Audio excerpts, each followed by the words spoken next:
Hey, happy day. I golfed the other day with three guys. I didn't know any of them were real golfing, and we got talking religion and politics.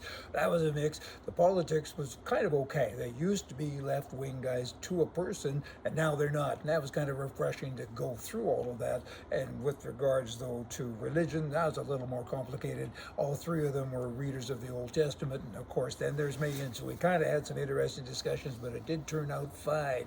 And what I really found interesting is to a man, again, they all said, hey, when I told them this, they all agreed. Hey, I said the prime mistake in Canada, he bought the Trans-Canada Pipeline because he thought that it really was a transgender pipeline, and that's what motivated him. And they said, hey, we get that, just say it. In Ontario, the court there now has awarded 6 families, only 6, out of many, many more to come yet, $107 million because their relatives were killed. They were murdered by terrorists in Iran 2 years ago. And the government of Canada hasn't done anything. I mean, now they have a judgment against a country who says you have no right to do this anyway. Good luck collecting this. I mean, there are 55 Canadians that were killed in this plane crash out of 176, 55 Canadians, and the government said, well, let's sue them then. Really? That's all you got, huh? I mean, a country does that? Shouldn't you be hitting somebody or blowing somebody up, doing something like that? I would think so. You know, Canadians, the government is so focused on goofy things that they can't even look after their own citizenry. And here's a good case in point. You have honest people, 2.5 million people, they're honest, they pass all the tests, background checks, etc. They have guns. And the government says, we want all your guns. We want to take them away from you because we don't like what you do. So you have until April 30th to turn them in. And there's hundreds of thousands of guns that they're expecting. No one knows for sure the number, but they're expecting that. But you know what?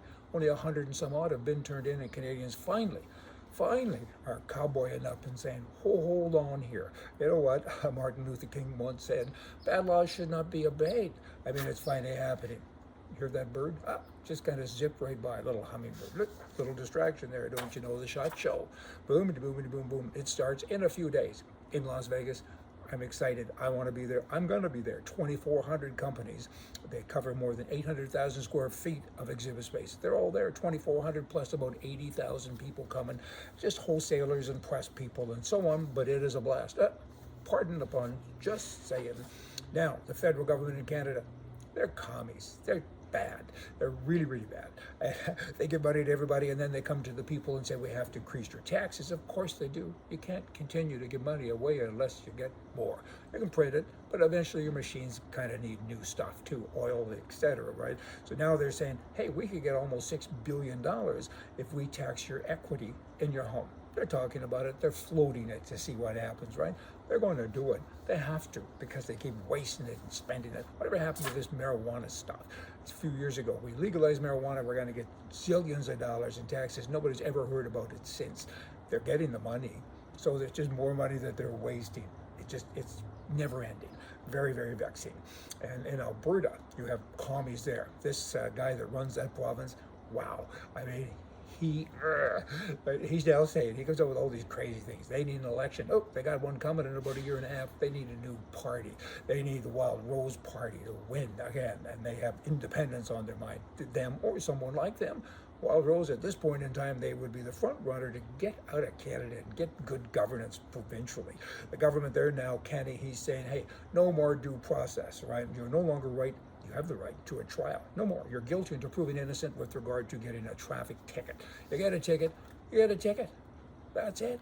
Pay it or go to jail, I guess. You no longer have the chance to stand up in front of God and everybody in court and say, he's wrong. The cop is wrong. I'm right. Bah, bah. No more tyranny.